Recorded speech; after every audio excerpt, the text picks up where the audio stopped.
Start being consistent today. 5 tips get you moving in the right direction. Roll it.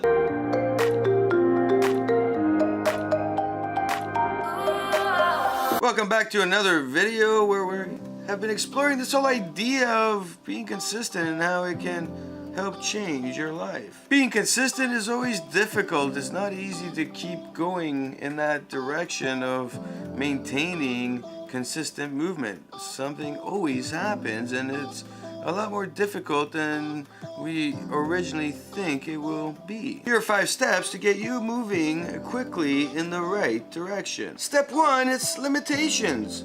What are your limitations? These are both the personal and the environment. We all have limitations. We all have certain characteristics, certain skill sets that we need to improve.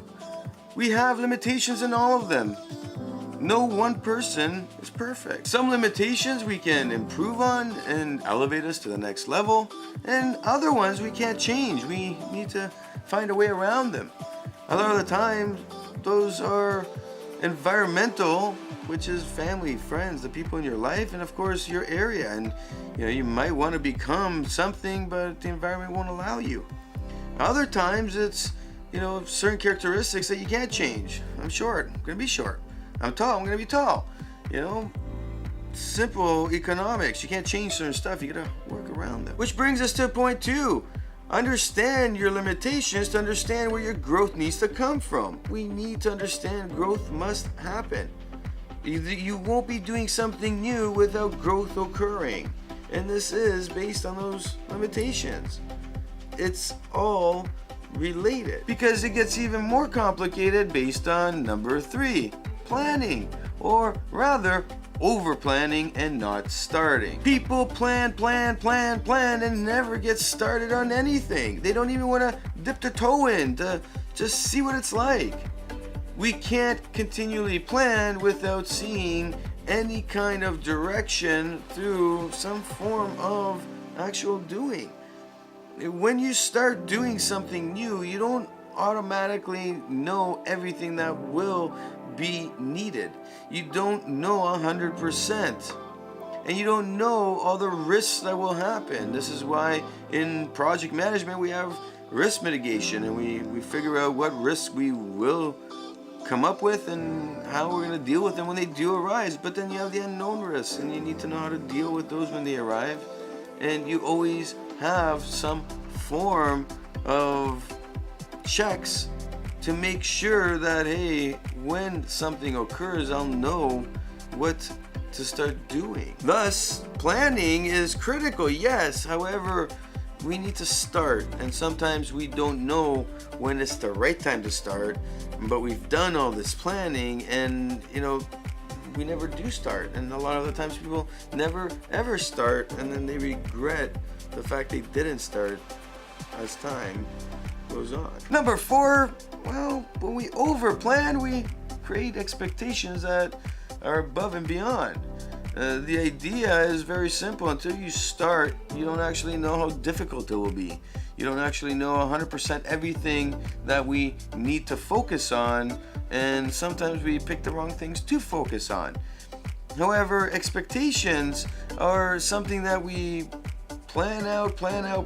Expectation grows, and we think we're going to be something down the road that we're not. We think we're going to achieve something that we're not going to achieve.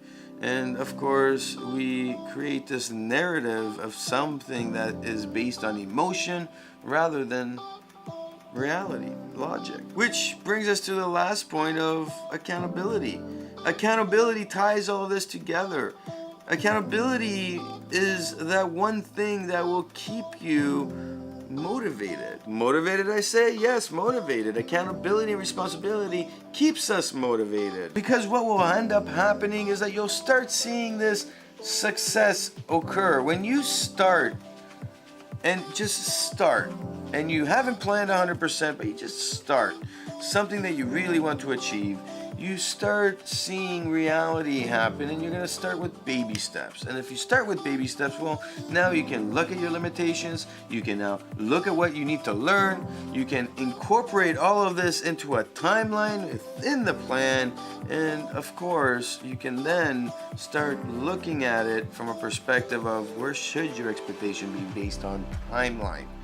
And because of that, well, now accountability takes over. Every time you're achieving those goals, you know you're doing great. And every time you're not, you know that you need to fix something to make it move to that great.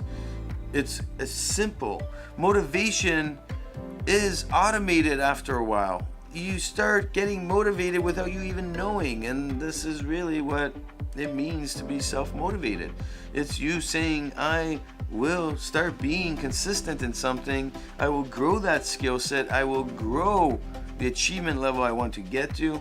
And all of a sudden the intensity picks up, everything starts moving, and you get right into it. Motivation just kicks up in high gear, and off we go to the races. My name is Nikos Rentas. This is MentorsApproach.com. Hit that like button if you like what you see. Of course, hit the subscribe button to get your daily motivational idea to get you moving in the right direction.